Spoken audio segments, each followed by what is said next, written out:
Alright, I have a confession to make. I am not a polyglot. In fact, the whole reason I started this channel was, although I do have a love for languages, and I wasn't a polyglot, a lot of what I saw on YouTube was a lot of channels with polyglots that were showing you and teaching you how to learn languages.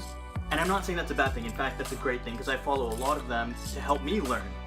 But what I didn't see a lot of was people sort of like myself, who I know there's many people out there that are learning languages or attempting to learn many languages, or even just one extra language, but I didn't see enough channels where you could follow a person and you know, sort of see the progress that they make to get to that level of polyglot status. Because by the time most of these people, these polyglots have channels, they already can speak, you know, 4, 5, 6, 7, maybe 10 plus languages. But the most frustrating part for me was, you know, I'm totally amazed by the fact that they can do that, but how did you get there? And in a lot of the videos, they usually just talk, you know, talking back in time to saying what they did growing up and how they learned it. And again, I think that's fantastic, but I think what would have been cooler is if we got to see the progress of someone who started with maybe 1, 2, or just a few languages and eventually made their way to several. And I think we see this on YouTube in different areas, such as fitness. I think is a great one where people document their fitness journeys. And again, sometimes people like bodybuilders will typically start when their physique is amazing and you're like, wow, you know, I wish I would have known what it looked like or what you had done as you got there. And some people do document their journeys, and so I think that's kind of cool, but I didn't see enough of it on YouTube, although there are people that do kind of what I do and just are documenting their learning journeys. That's why I decided to make this channel. But going back to the first point I made, and I said, you know, I'm not a polyglot, I think in order to clarify that, I think you have to know what a polyglot is. So let me Google that and tell you what Google says what a polyglot is. So by definition, polyglot. The simple definition in Google is knowing or using several languages, or a person who knows and is able to use several languages. Now, the problem with that is, how many constitutes to several?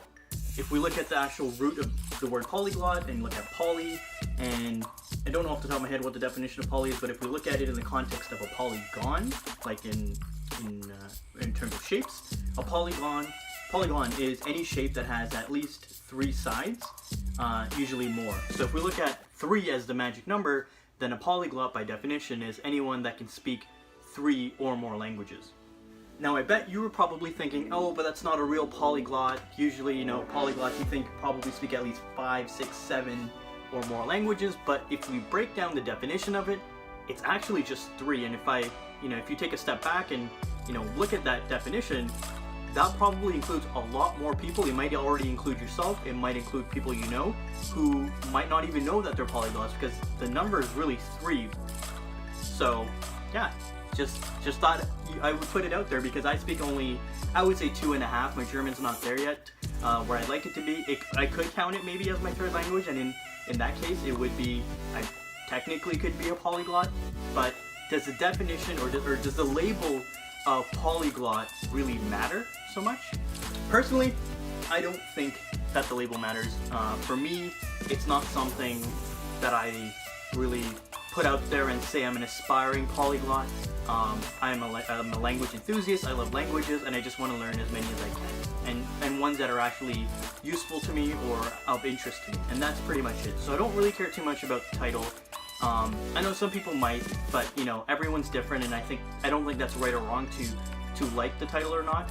I think there's very few applications where it actually really matters to use the title or not. I really don't think it matters. I think people that use them because they do speak many languages, and it's easy if you were to introduce yourself and say to someone that you're a polyglot, because people would easily understand, oh wow, that means you probably speak several languages. So it's not a good thing, or I'm not going to say it's a good or bad thing. It's just, it is what it is.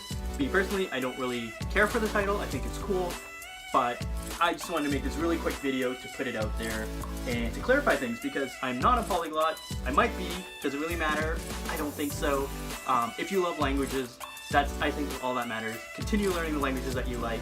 And I think the more we learn, the better we can connect with others and the better the world can be. So I'm gonna end this video here. I know it's a little bit different. I didn't even do my regular intro by saying Hallo Leute, but I promise my next videos that I'll put out will be more focused on German and where my progress is at. I'll probably do another video where I attempt to speak in German more, because those videos actually help me keep myself accountable, and I can go back to the first one I posted back, I believe in June, and see how much progress I've made. So these videos actually help me, but hopefully they can help you too. And I'll see you guys in the next video.